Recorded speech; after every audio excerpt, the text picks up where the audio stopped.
Hey, what's up, everyone? This is David Greenspan welcoming you back to Season 4 of the Mindshare Podcast. Additional podcasts are available at mindshare101.com and on all the major podcast platforms. This week's episode is sponsored by Kit's Keep in Touch Systems and the Buzz Conference. Now, be sure to mark your calendars right now for Disruption 2022, taking place on September 7th and 8th, located at the Liberty Grand in Toronto, Ontario. It is sure to be another incredible event put on by The Buzz, so be sure to follow The Buzz on Instagram at The Buzz Conference and give them a visit at www.thebuzzconference.com to keep up with everything they're up to. We are proud to have The Buzz Conference as an ongoing sponsor of the Mindshare Podcast. Of course, Kits is with us, and Kits is always with us as a sponsor, and I've got to tell you that the team keeps coming up with amazing tools to help you get out there and build that mind share so that you can get more market share. The most recent launch was our brand new email feature. We've always had email. We've been putting together a lot of amazing email with content, sending it out for you automatically, keeping you consistent with your marketing. This now, we have just stepped it up to a new level. So, you got to get in touch. You got to find out more about it. I mean, if you're already using Kits, talk to the team, find out what you don't know. If you are not using Kits, I mean, what are you waiting for? But seriously, get in touch with my team at Kits. If you don't know how to do that, go over to mindshare101.com and click on marketing. You'll get a little bit more information about the system itself. And of course, you'll be able to connect with the team so that you can have a one-on-one conversation about all of the amazing tools that Kits has to offer so that you can continue to build your business. As you know, we're on a push of 100 reviews on iTunes, and so I'd like to ask you, if you haven't yet, please take 2 minutes to rate the show, leave a review. We're making it super easy for you. All you have to do is go to ratethispodcast.com/mindshare101. Again, that's ratethispodcast.com/mindshare101. As always, thank you in advance. Today's episode is number 189. He is the co-founder and CEO for the Americas of Dent Global, a business accelerator best known for helping 6- and 7-figure founders to establish themselves as the go-to person in their industry. He is the co-author of the Canadian edition of Key Person of Influence and host of the Dichotomy podcast, helping leaders navigate the dichotomies they face in business and in life.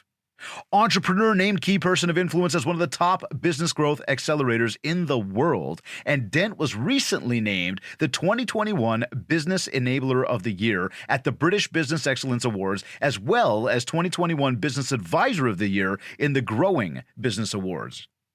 With offices in London, Sydney, and Toronto, all serving all time zones, Dent has a team of 50-plus people and has acquired award-winning businesses in IT, video, awards, and publishing to form a full-service strategy and implementation group for entrepreneurs.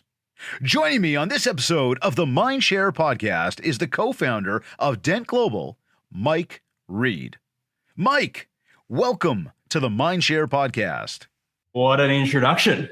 Mr. David Greenspan. Thanks very much, my man. It's a pleasure having you, man. It's a pleasure having you on the show and getting to see and talk with you again. I know when we hit it off over at the Multifamily Conference, which was an absolute blast. I know you kicked ass on stage, and we got to talk in the background and realize like how much synergy we actually have together when it comes to like the world of marketing and entrepreneurship and helping people raise their level of success. So it's definitely exciting to have you here.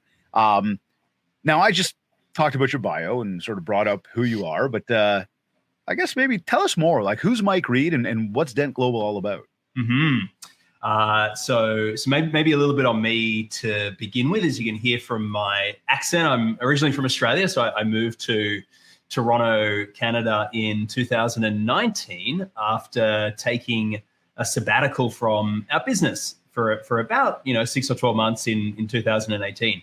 Long story short is we started our company in 2010 out of London in the UK, and we're a business coaching and training company kind of at the heart of what we do, and that's how we started. My business partner Daniel wrote a book called Key Person of Influence about 10, 12 years ago, and talked about this idea that every industry revolves around an inner circle of people that are seen as the go-to people for what they do. They attract better opportunities, they earn more money, they have more fun, they get to be part of interesting projects, they're in demand, people want to work with them. And what we realized was that, these people it wasn't because they were like technically so much better at their skill set than someone else down the road, but they were very good at building a brand. And 12 years ago, building a personal brand was a little bit of a new thing, right? If we kind of take ourselves back to 2010, social media was just becoming a thing. Most adults in the world were like, social media, like why would we spend time on social media? A huge waste of time. And so we were advocating building a personal brand back then, right? And the importance of it. And so I'd been running this company in Australia for many, many years with another business partner. And I got to my early 30s, and really honestly, I felt a little bit burnt out, right? A bit tired, a bit jaded. We'd been growing this company around the world, and all sorts of like ups and downs along that journey. We kicked off with a real bang in Australia in 2010 or 11. We ran a roadshow of events up and down the country. We became one of the fastest growing young companies in 2014. And it looks great from the outside, David, like the sales and the marketing and everything was fantastic. Inside, it was chaos. Like, the culture was all wrong. We were just burning people out left, right, and center because we had these like roadshow of events all the time. And so it was kind of feast or famine, constantly running these big kind of cyclical campaigns, and it gets tiring as you know, running big conferences like that. Sure. And so we grew the business. We had all sorts of kind of challenges along the way. We had a business partner that ended up not being an ideal fit, and so we had to kind of find a way to exit him. We had a CEO in the UK that was running the company into the ground for a period of time, but despite all that, we still managed to grow the core business. We acquired some companies in IT and publishing and video and things like that, which we can talk more about. But I got to my early 30s and I was pretty cooked. I'd been in a relationship in my early 20s for a long period of time. I proposed to this woman and thought I was going to marry her, and then 9 months later, I got dumped. And that was heartbreaking at the time, right? Crushed me. And I was like, oh. And so I kind of went on this journey, as you do through your 20s and early 30s of really discovering myself and who I was as a man. And I got to that point in time, and I was just like, you know what? I don't have a relationship.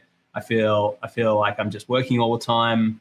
I don't have a lot to show for it in terms of friends, connections, because I bounced around the country a lot, moving to set up new offices and grow the company. And I'm like, fuck it.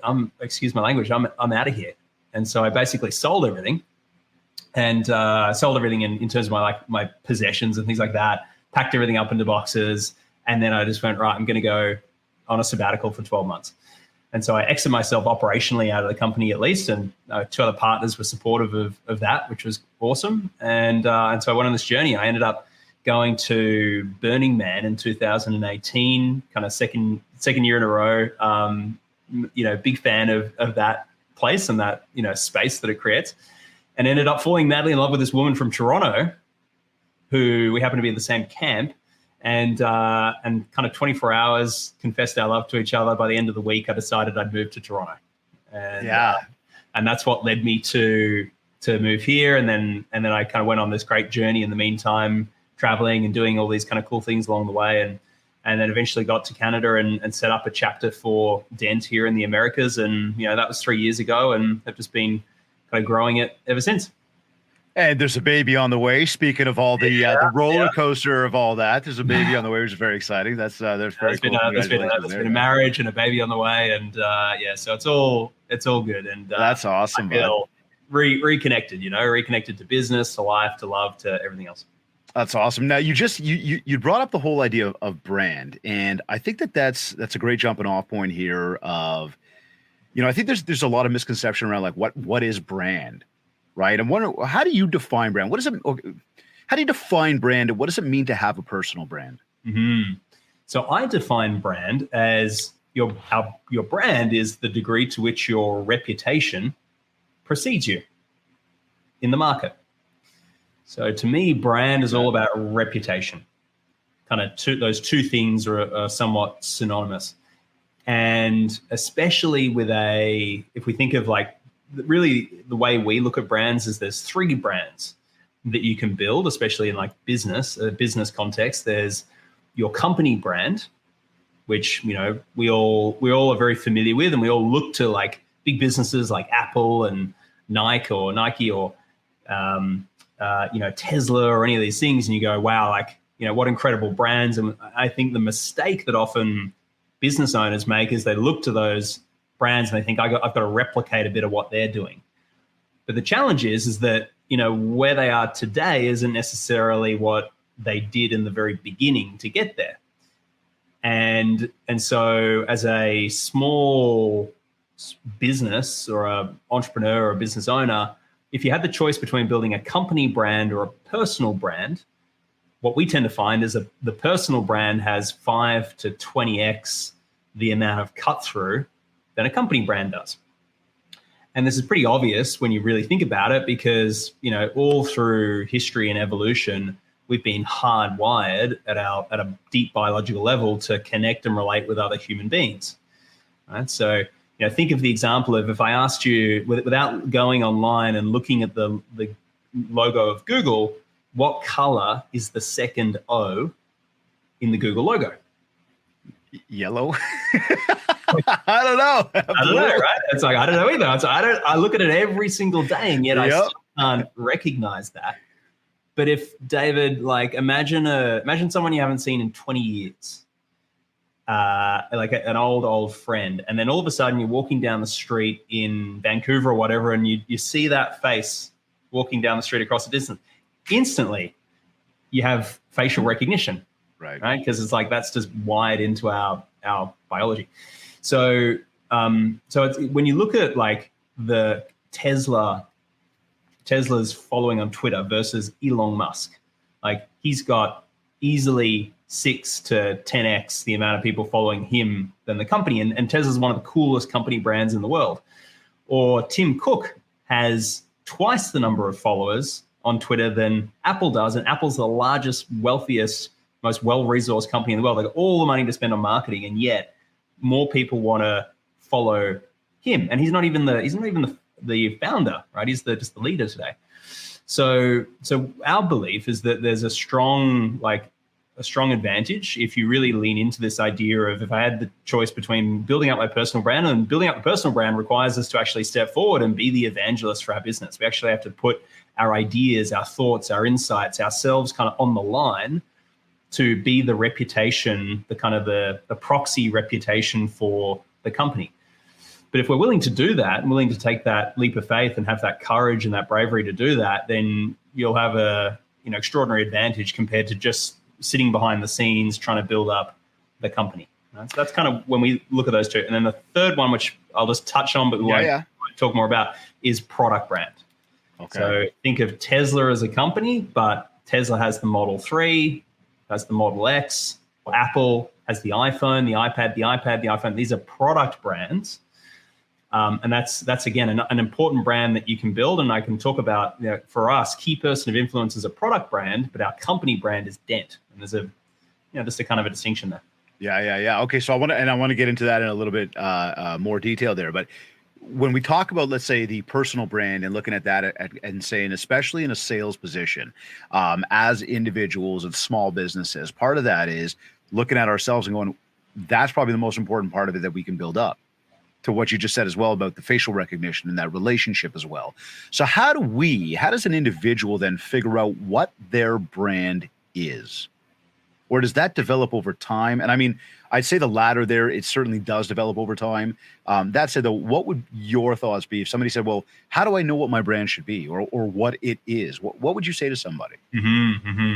So that's definitely a process of discovery more than, it's actually, as I talk this through, I actually think it's a process of both discovery and a little bit of engineering. So what I mean by that is that I feel like it's powerful to build a business that's an expression of who you truly are as a human being. So think of Richard Branson. Virgin is totally an expression as a company. It's an expression of his values and who he is. If there was two intersecting themes that come together around who Richard Branson is as a human being, it's all about the intersection of business and fun. If he finds something that's fun, he'll want to turn it into a business. If he finds a business that's really boring and bland and needs shaking up, he'll want to make that fun and interesting. And it's nice to have billions of dollars to be able to do that, right? yes, but he didn't have that in the beginning, of course.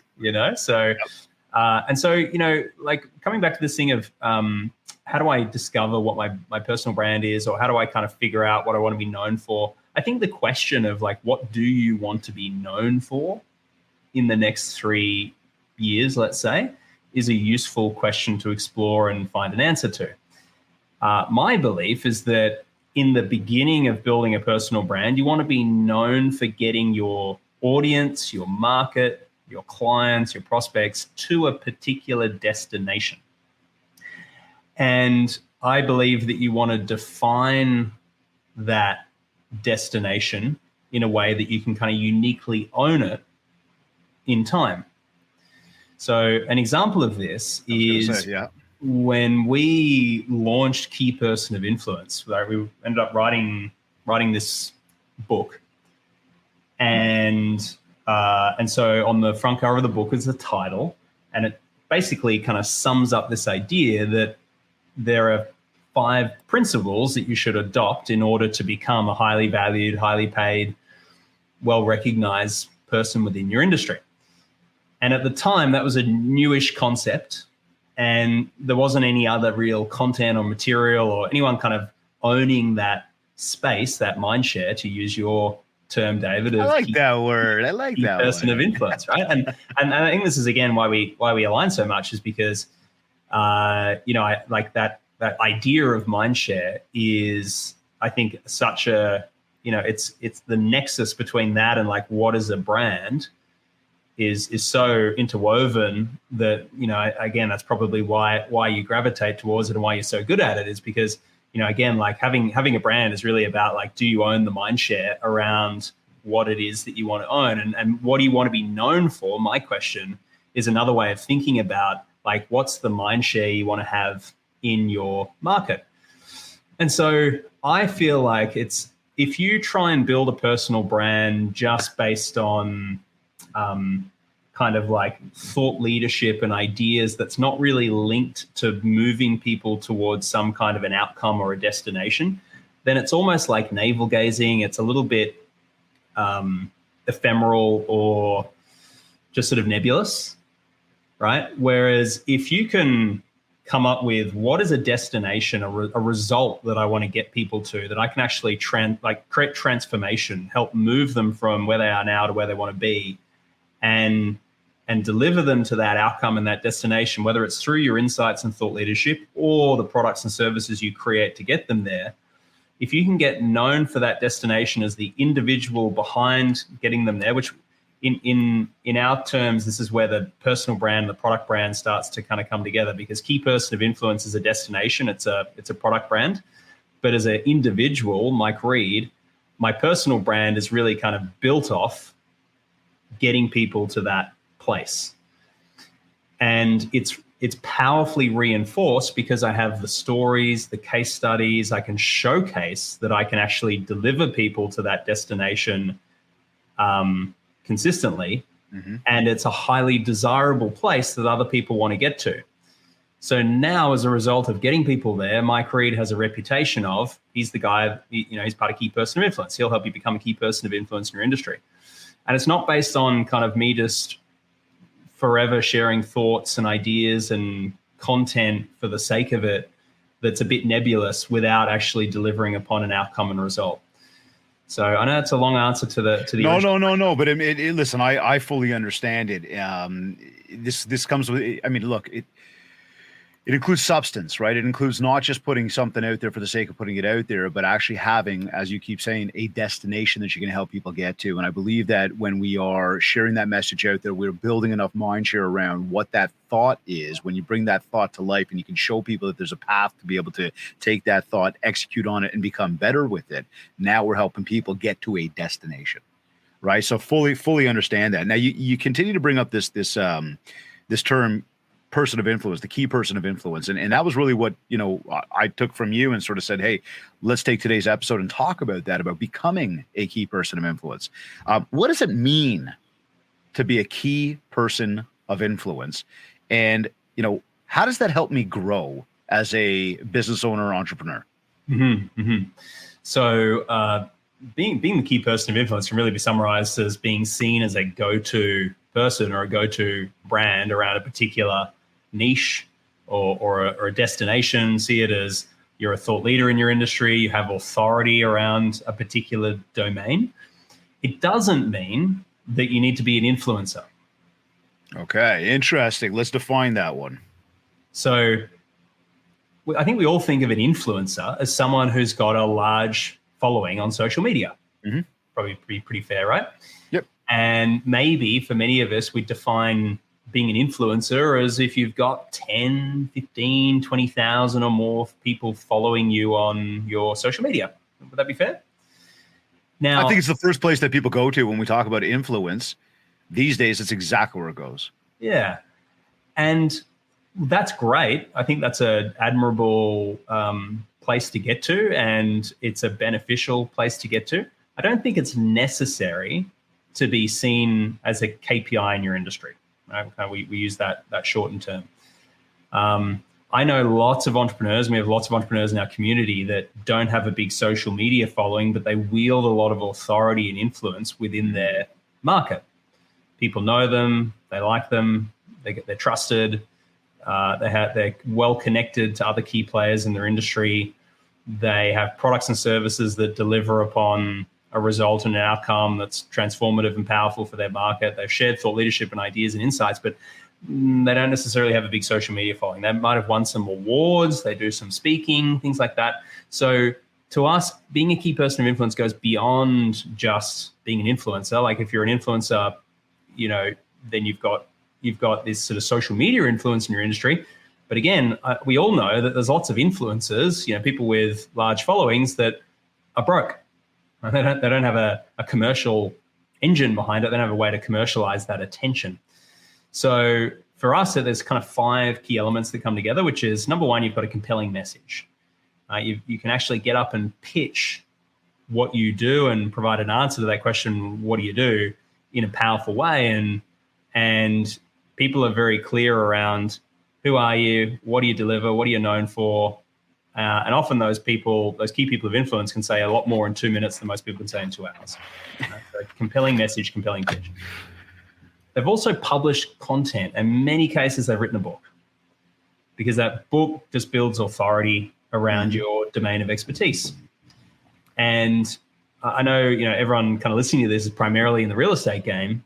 And again, like this is a perfect example where like so many agents, such a saturated industry. It's like, how do you differentiate? How do you stand out? Publishing, and the apex of the publishing pyramid, if we thought of it as that, is publishing a book. A podcast is a very powerful publishing platform. Video is, of course, a powerful publishing platform. The combination of all those things, which we refer to as like watch, read, listen, do, content and material, all of that stuff coming together gives you powerful authority within your industry. But publishing a great book, credible book that's well written, and then promoting that far and wide so that book can get out there into the market, nothing quite builds authority like a book. And so over the last 12 years, we've helped 1,000 entrepreneurs to publish books, and that's kind of a big driver of it. Leverages them into relationships they otherwise would have struggled to open up. It gets them into partnerships that helps distribute that book to more and more people. Media are far more likely to want to talk to them. It helps them get speaking gigs. It attracts talented team and investors. Like there's so many different things that having that credibility through a book and authoring a book, just it's hard to beat.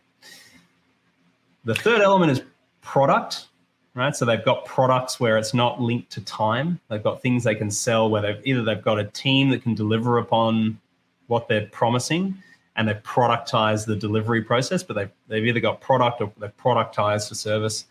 They've built their profile, whether it's in social media, but also things like winning awards, doing live speaking, appearing in third-party media, like credible publications, things like that. That stuff it elevates their profile. So there's kind of 4 elements to profile building beyond just that one social media element. And then the 5th element is partnering. They're well connected to key people in their industry. So, they might have a partnership with a company that provides a bit of the product or service they deliver. So they might bundle in some of what a partner does into their offering, and that brings more credibility to them. They don't have to reinvent the wheel, and it helps them leverage off others in their industry. They might have brand partnerships where they have credible people that are aligned to the company in some kind of way that gives them more credibility, endorsement, more sort of wow factor. So as an example, when I came here to launch in the Americas, I created a list of 50 very influential entrepreneurs, did a little video, reached out to them all and explained, hey, I'm landed in Canada. Would you be open to a conversation? Love to see if there's some ways to work together. And a whole bunch of them I interviewed as case studies of key people of influence in the book. And so when we published the book, all these really credible people were showcased as case studies, and that makes the method of what we teach much more credible, because I'm associating people who've already got a personal brand in this geography. Unlike me, I had no connections, nothing here. And I link that to the value proposition of what we do, and that provides more wow factor, right? So that's kind of an example of partnering. And again, coming back to the book gave me a good excuse and a reason to do that, right? So there's these assets that we believe are important to build that leverage you into these kind of relationships. And as you get that, bit of that wow factor from that relationship and goes into the book, people read the book, they trust the material more, so that drives to more clients. As a result of publishing the book, that helps you get into maybe some media that you would have otherwise struggled to get into. Or maybe you can partner with a real estate association where you come along and do a talk and everyone gets a copy of that book. There's kind of this pinball effect between all those 5 things. And our belief and our experience says that if you do those 5 things well, you very much kind of position yourself as that key person of influence. Okay, so we look at the 5 different aspects of what can help you become that person. As I talk to a lot of agents and I talk to a lot of people in the industry who are really out there, and naturally we're all out there, to make money and support our families and put, the roof over our head, etc. People want to make money. And part of that is, what is the strategy to get there? And as we talk about becoming a key person of influence, especially in today's day and age, of how important it is to continue to build on relationships amongst all of the noise that is out there in this world. I can hear you and listen to you say the book, the content, the video, and I can kind of almost even sit there and go yeah, I know, I'm watching people do it. How do I get myself in the right frame of mind to actually become that person, right? Because it's one thing to say, I'd like to be there. It's another thing to actually go and be there, right? So how do you get people to actually get into that frame of mind to say, okay, you know what? I am going to sit down and start getting into video. I am going to sit down and map out and then continue to actually write a book. I am going to go and search out partnerships, right? Because these are all the things that it takes to become that KPI. How is it that I get into the frame of mind to do that? Is it just the desire to want to win? What would you suggest to people? How do you get somebody over that hump who's like, Mike, I hear you, but, Totally. Look, I think as an agent as well, you're probably pretty competitive by nature, right? So that's a good start, because I think competition plays a big role in us being successful as entrepreneurs. Look, the principle that we talk a lot about, and I think whether it's our environment or any other, but there's an important principle that we believe, which is environment dictates performance. So, David, if you're kind of working on that project of becoming a key person of influence, or if if you're listening to this and you're going, okay, I want to become a key person of influence, and you start to kind of set out a plan in order to do that. If you're doing that home alone, kind of from the kitchen bench in your own little bubble, trying to come up with a strategy and some best practices to follow, and have the motivation and the accountability and the structure and the template, the determination, all of these things, it's hard. Because again, if we're in our own little bubble of isolation, it's just very hard to get creative, to stay motivated, to have the insights, the ideas, the inspiration, etc. So I think that's one scenario. Another scenario is that imagine I picked you up and I kind of put you into Apple's head office. And I said, look, I know you're not in tech. However, you're going to have an office here at Apple in Cupertino, and you're just going to be able to like work from here for the next 12 months. Without changing a thing about what you're doing, just being in that environment is going to change the way you show up. And whether it's like Apple or if it's like Grant Cardone's office or any high performance environment, just by being in that environment, it's going to get you to start to think differently, more creatively. You're going to start to talk to other people, that it's going to inspire you around different tools that can be used and different ideas. It's going to introduce you to new structures and the way that meetings are run, and like all of the things that go on in that high performance environment just raise the standard and raise the bar. So I think like part of any kind of big goal that we want to achieve in life, we need to immerse ourselves in some sort of environment that's consistent or conducive with achieving that goal. So if you can surround yourself with a bunch of other people that are doing the same thing at the same time, that's helpful. If you can have some level of like accountability and consequence. So if I don't do the thing I said I'm going to do, there's going to be some level of like blowback, whether it's just like the social pressure of, I don't want to let other people down that I said I'd do it and I didn't, and now I look kind of a bit embarrassed in front of a peer group. And so I think like we can achieve this in lots of different ways, even just putting ourselves into an office environment, whether like, again, if you're an agent working a little bit in isolation at the moment, just consider that going and working from a co-working space raises the standard a little bit from where you are right now. And that's a very small example. Now, in a co-working space, you're not going to get access to the same kind of insight, strategy, things like that, because it's a different environment. But it kind of starts to raise the bar, raise the standard. I think that's often what we need. We just need a little bit of that raising the bar, and just to get ourselves into that mindset. Get ourselves in the mindset, and then something that's going to kind of keep the thing moving, even when the wheels get wobbly. But then outside of that, like if you've got the intention and you feel enough pain to go, you know what, like it sucks being a commodity in my industry, and it sucks being the same as everybody else and not getting the cut through and so on. Like if you feel enough of that pain, the combination of, as human beings, there's two kind of driving forces of human behavior, which is the need to avoid pain and the desire to gain pleasure. If you can feel enough of that and then put yourself into a high performance environment, you're well on the way. And I mean, this is all, part of the daily grind that I think everybody needs to be involved in order to again grow in their businesses, right? And as we talk about that daily grind, I mean, so we get into this mindset of, okay, I'm listening to what you're saying, I'm learning today, and you know what, I see the value in doing that. What are some of the things that, or maybe some of the strategies, the tactics that people should be using to share that out to the world? Maybe you just listed it when you said podcast and book and video. Would that be the way to go about it? Mm-hmm. Mm-hmm. I think it depends on what your personality is. Some people are really well suited to audio. They like to sit in front of a microphone, talk. They feel really comfortable doing that. They could do that for hours on end. Some people are like terrified of being in front of a camera. What I would say is that we live in a world where if you're not in front of a camera, you are at a disadvantage compared to your peers, because that's just frankly the way that people want to consume information and become educated. And a big part of being successful in your industry and in business is we need to educate the market. That's kind of what, when we talk about pitching and publishing is all about educating the market around value, right, of what you do, and around understanding the problems they've got and the outcomes they could be getting to and the mistakes they're making that are perpetuating those problems and how to overcome them in order to get there. So, part of the journey is about first getting clear on what am I talking about? What's my message? What do I want to be known for? What's that result outcome?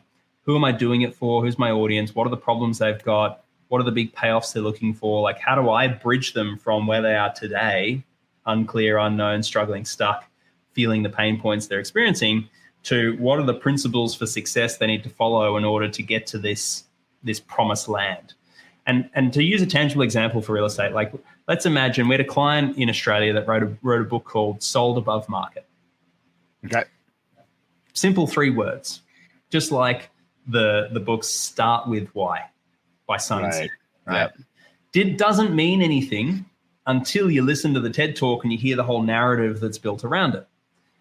And then all of a sudden it's like, oh my God, it's cracked me open to a new way of thinking, a new paradigm that I wasn't aware of before. And so our client, Jeff, who wrote this book, Sold Above Market, has a particular view or a particular narrative or story around how do you get your property sold above market. And he's got principles that you need to follow in order to do that. Now, are those principles like uniquely just his? No one else is talking about them? No, of course not. But he starts to own that mind share, again, to use your term, David, with his particular audience. Mm-hmm. And all you need, or all he needs, is he just needs enough people knowing about it and have enough mind share with them in order to be oversubscribed on his clients he needs each year to hit his goals. And for you listening, it's the same thing for you, right? There's an outcome that you want to link or become synonymous with, that you're known for, with enough people so you're oversubscribed with clients where you can be a bit picky and choosy. Go, you know what, we're full at the moment, but I can refer you to someone else, and you can really take the clients on that you want. As you get more demand than supply, you can start to raise prices and, charge at a premium price. And that's really that's the goal, right? Being a key person of influence is just about being oversubscribed, not about being a celebrity in your industry. It's not about being a massive influencer. It's actually just about, I've got enough influence and enough authority with enough of the right people, my people, that I can convert the business I want to convert, make the money I want to make, and away we go. Does that help answer that question? Sorry? Does that help answer that question? Yeah, no, it totally does. And what it was going to do was actually take me into the next one here about value prop and really figuring that out. And I think that dovetails right into that of really figuring out what is that value prop that you're putting out there. What is it that you are going to help people with? Like when we talk about sold above market or start with why, what is the value prop in that paradigm shift? So why, or I guess we say that there's a value prop there. We've got to figure out the value prop. So, we know why we need one so that people will tie in. How do I guess figure out what mine might be? Mm-hmm. Part of it's you need a little bit of structure and a template, right? Some sort of a way to unpack. So there's some of the things I mentioned before are the key elements, which is who's the ideal customer? So who are you trying to attract? We always start with that, number one. So you need to define, who am I making this value proposition for? Some demographics, some attitudes, psychographics. Like, is this the kind of client, do you want a client that drags their feet a little bit, that's a bit slow, or do you want one that's super ambitious, ready to go, just hungry to get the job done, right? So we want to start to define that so you know where to look for those people. Because the people who are really hungry to get it done and are ambitious and determined are going to hang out and read different things, watch different things, join different associations, be members of different groups, things like that, than the people that are just shopping around, having a look, kind of dabbling. You know what I mean? Mm-hmm, mm-hmm. So we want to first define that. We want to define, what are their big pain points? Because the ambitious, driven customer, who earns a certain amount, has a certain amount of spare available time, et cetera, is going to have a slightly different set of pain points to the person that's got more time, is dabbling, not as well resourced, et cetera, right? So these things are obvious, as I talk it through, but, frankly, for most entrepreneurs, real estate investors or agents or whatever, we just don't spend the time actually stopping and unpacking this, articulating it, writing it down. So ideal pain points. And then on the other side of that, if we think of what makes value, what creates value is the tension between where someone is today to where they want to be in the future. Mm. And it's we build value in someone's mind based on I can help them connect to the tension between I'm stuck here today and I don't want to be here, and there's a highly desirable place I do want to get to, and there's a gap. Right? And so part of building value in someone's mind is we need to kind of help stretch the gap. And for us to do that, we need to very clearly articulate, I understand who you are and I understand what's going on for you right now. Let me talk through some of the issues and the pain points, the things that I see people like you struggling with.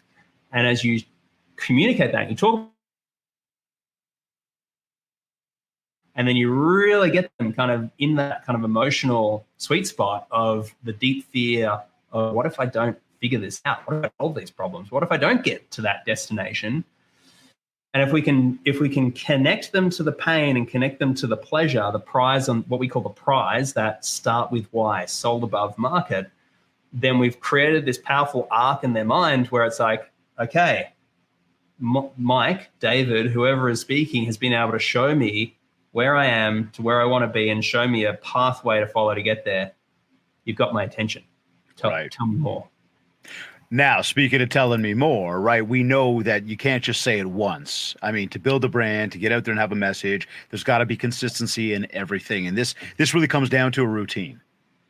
You know, how do we maximize productivity, and how important is it to stick to routine when we are working to become a key person of influence? We're working to build that mind share, have people think about us at the right times, have people think about us, you know, even though we don't know when the right time is, when that time comes up, we want to be the first name they think of. And that's through that messaging and that value prop we're talking about. So again, how do we maximize that productivity? How do we stick to routine on a regular basis? Maybe what are some of the things that maybe you do, or some of the little hacks or tricks that you do on a regular to go, look, no matter what happens, I need to make sure that I execute. So if you're anything like me listening, like, you probably fall into some bad habits with sticking to a routine. It's not easy. Like, man, I think as an entrepreneur, as a business owner, like, our struggle is that, like, the struggle is real. Is like, we have got so many different things we're trying to do, and we're a little bit ADHD, and we're trying to focus on 1,000,001 different things. That part of the challenge is just like, oh my God, where do I begin? And we get distracted and sidelined and so on and so forth. So I think part of this is about focus. It's like, have I got a clearly defined focus of what am I doing, you know, this quarter, this month, this week, and it's mapped out, and I can just stick to the plan. So that's part of it. But then we all know that as we get going in the day-to-day, we get pulled away from the plan with all the fires that we need to fight and the stuff we need to put out. And so I feel like, for me, the secret to managing that is about team, and it's about systems and structure. So it's like a great saying that, you know, people don't run businesses. People run systems that really run businesses. And so when I fall victim to this all the time, where I get pulled off track. And what I've realized over time more and more and more is that what I'm lacking is just, I need the right person, and they need to have the right system to follow. And if I plug the gap with that person and that system, then the thing will get done, right? Because it's their job, they get paid for it. I can then manage them to ensure that the system is followed, it's improved, it's refined, so on and so forth. And so I see that the hack to having a more consistent routine and rhythm is about kind of having that designer mindset, that architect mindset of, my job is to find the right person and build a system they can follow in order to execute on that thing. Because it's probably highly likely that the reason I'm getting off track, not doing that thing, is because it's low on my values. And if it's low on my values, I don't want to do it, and I'll just keep procrastinating, and I'll put it off. I'll get distracted by other things because I just naturally will want to do the things that are high on my values. And so, you know, like, I feel like part of the challenge or the trick, or whatever way you want to put it, is of being an entrepreneur, is to sort of fall in love with being a systems designer, being that architect, like building and making systems for other people to follow. Like we need to a degree, we need to get comfortable enough with doing that, creating some structures. Because if we're totally unstructured, then we need to have someone in the business that brings that structured systems mindset and approach. And that's what we call a second in command, or a 2IC. And maybe you're just like totally the visionary person who just doesn't want to build any systems or structure at all. Then you need to put that person in place in order to do it and manage them. That's the way I found, is like, we got to have that in order to create routine and structure. Because like, I don't post on social media. I hate it. And I've got a person that does it, but like, if I don't have that person at any one time, then the thing doesn't get done. So the only way it gets done is I got to put the person in place and then help them build the system around doing it, and it gets done. Well, I was going to say, I mean, in order to scale, you need structure. In that then, are there some non-negotiables that you throw out there that maybe you operate with on a daily basis and that you would suggest anybody tuned in is also doing to, again, raise that level for themselves? Let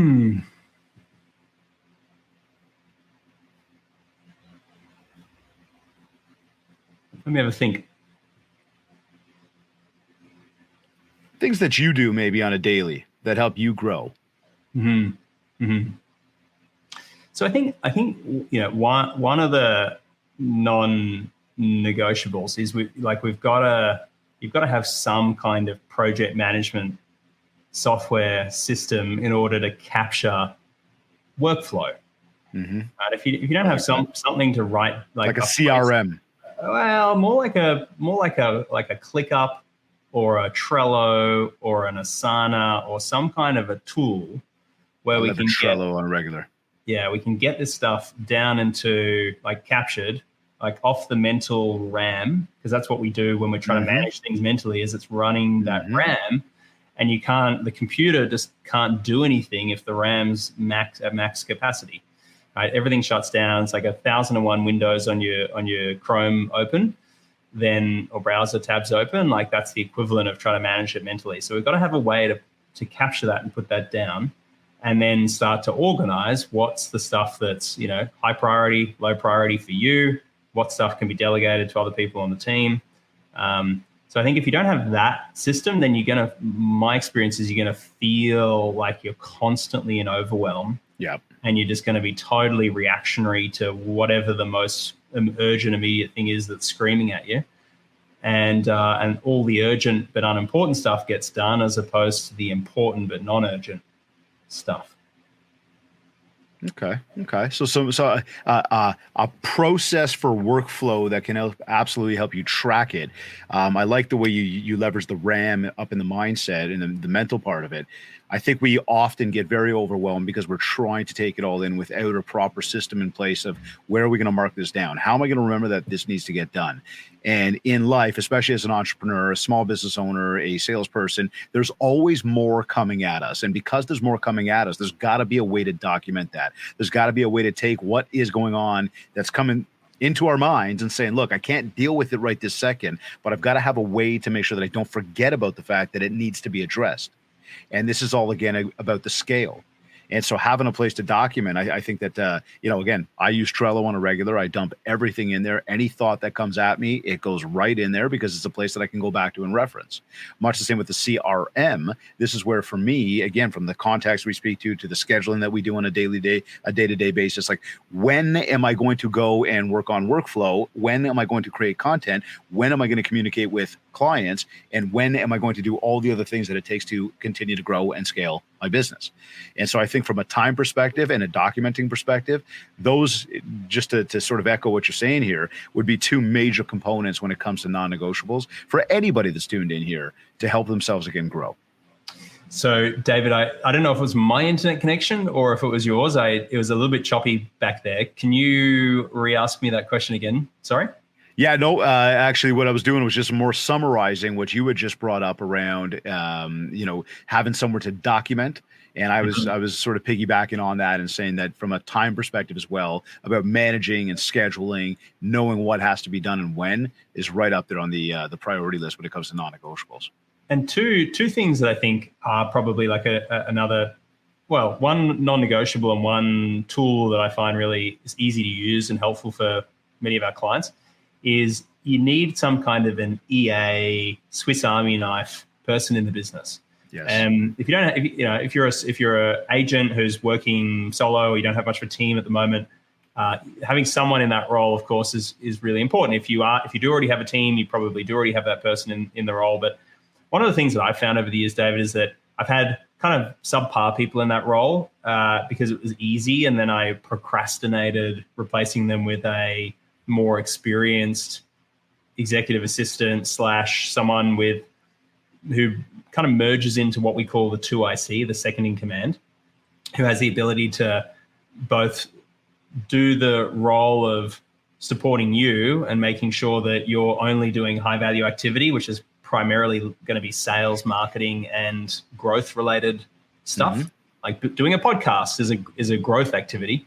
Closing a deal is a high value growth activity.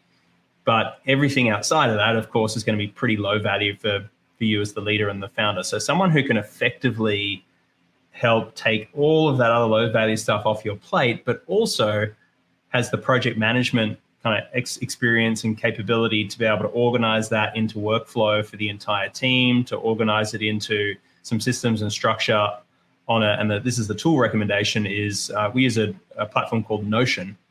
And Notion's got great templates and it's really easy to use for us as leaders, but also for the team. And it's just a place where you can capture the process of like how to do something. And we refer a lot to this idea with our team around assets. Mm-hmm.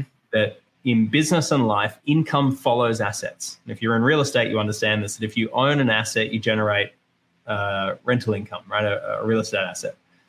But in business, if you have business assets help to ultimately do things better, faster, cheaper, and easier, right? So it might be a financial return, like a rental income, but it might be a non-financial return, like allowing a team member at $15 an hour to be able to do a bunch of tasks because you've mapped out the process of how to do it, rather than someone at $25 an hour who's a little bit more experienced, but because there's no process, they're the only one who knows how to do it because all the value in the IP is locked up in their head. And so Notion's got really great templates to just build out some of that process-related stuff, and the combination of a really experienced EA that can straddle that role of looking after you and providing that project management layer for the rest of the team, and a tool like Notion does give you a lot of capacity for bringing on new people, scaling up. So talking about scaling up and bringing on people and looking at our day-to-days and non-negotiables, question for you here. At the end of each of your days, how do you know it's been a successful day for you? Good. That's a great question. So it's been a successful day if you've done the number one most important thing that you set out to achieve in that day. And the mistake that we often fall into, or the trap we fall into, is we have a list of 3, 4, 5, 10 different things we're trying to do in a day. And in reality, there should really just be kind of what's the number one most important thing to do. And that's going to be true at the quarterly level, at the monthly level, at the weekly level, and at the daily level. And at the daily level, that might be a component of the weekly number one most important thing to do. And of course, the weekly component might be a component of the number one most important thing to do for the month. But part of like getting to where we want to go is we've got to sort of map out the journey from what the destination is right the way back to what are the leading dominoes that get us towards that place. And if we do a good job at the beginning of each quarter, so we do like a quarterly planning and review session with our team in terms of what we're focusing. We do this annually, we do this quarterly, and we do this, of course, weekly in our huddles. But there's a kind of a meeting and rhythm structure. But if you get clear on like what's the number one most important thing for me to do today, and you get that thing done, you should feel like you've had a pretty successful day. If you get more things done, fantastic. But never set out to do 3, 4, 5 things in the day. It's always a recipe for disaster. Figure out what's your number one most important thing. Do that thing well. Everything else is a bonus thereafter.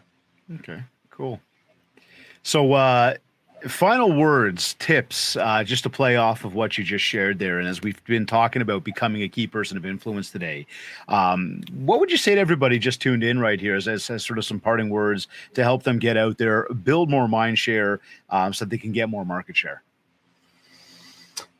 What I would say is that if you've been in your industry for some time, you've been in the industry for more than 3 years, let's say, and perhaps many people listening have been in the real estate game for like 5, 10, 15, 20 years or more, you are standing on a mountain of value. You are standing on a mountain of great stories, of insights, of methods, of process, of ways that you go about doing what you do. You've got incredible case studies. of clients you've worked with in the past. Like you are on a mountain of insight and intellectual property. However, what tends to happen on our journeys is that, as we kind of metaphorically climb that mountain, we get better and better at what we do. We achieve more things, do more things. You get pretty tired. You get burnt out. You've climbed this mountain, and your legs are wobbly, and you feel like you're cut and bruised and sore, and you just can't go on. And when you look around yourself, like at this metaphorical mountain of value that you're standing on, all you see is dirt and rock and shrubs, and because you're in the thick of it, right? You're in the weeds doing the work.